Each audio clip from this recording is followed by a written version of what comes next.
Hey everyone, welcome back. Today I'm going to be teaching you about the basics of familiars in Lords Mobile. I'm going to start you off with the gear.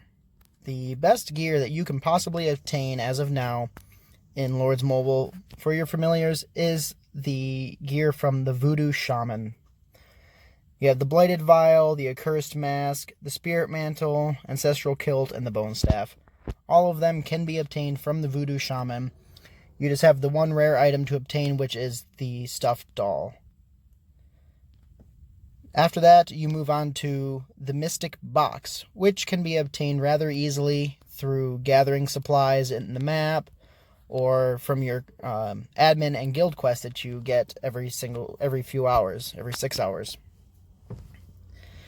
Moving on from there, I'm going to talk about the buildings and the layout that I recommend you to use. Now, I run 3 gyms, 4 springs, and 1 spire.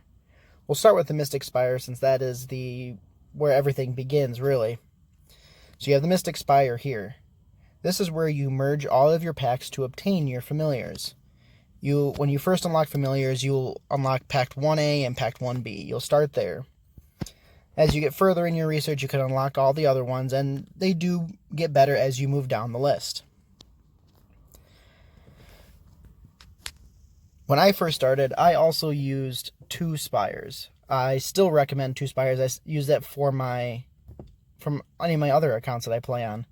I got my other spire to level 5, where you start merging 2 packs, and then just focused on the one.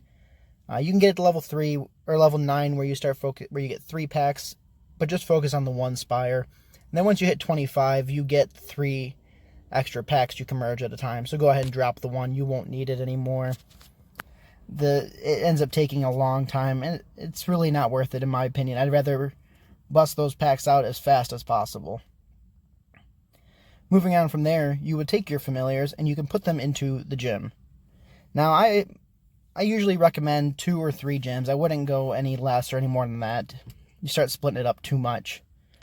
I run 3 gyms just because I like to keep 3 guys going at a time. You know, I only have 1 guy training my 2 bottom familiars, and all my other heroes training my top familiar. But while we're in here, you go in here and you can train. You can select your familiar that you want to train, you level them up, and you can go here and you can select your heroes you want to train them. Gold heroes give you 1 hour, purple heroes will take 50 minutes, blue 40, green 30, and gray 20 minutes to train. Now, I will say that you do get a better overall experience gain if you split your heroes among all of your familiars that you are currently training.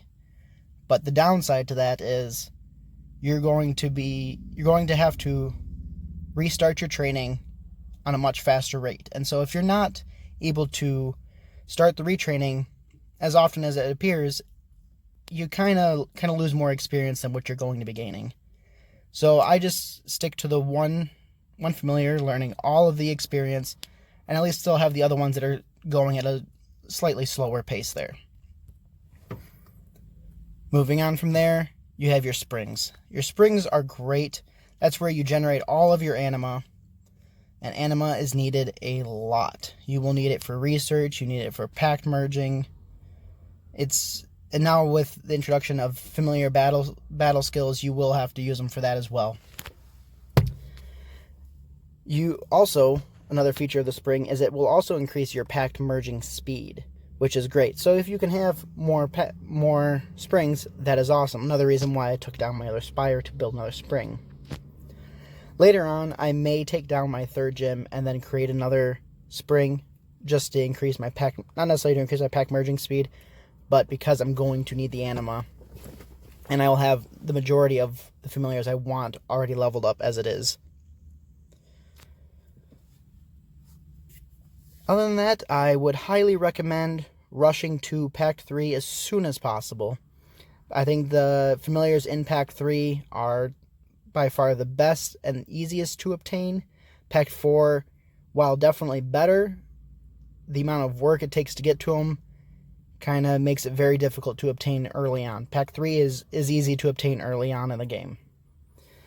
Other than that, I will go in depth in the future, I will go in depth into each pact level and what I recommend in each of those packs, pack 1, 2, 3, and even 4.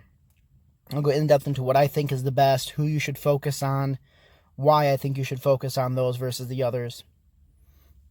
And then I will also later go into the familiar battle skills that you can obtain and which ones I have found to be some of the best battle skills early on. Other than that, I thank you all for watching. Please comment, like, and subscribe, and I hope to see you all next video. Thanks for watching.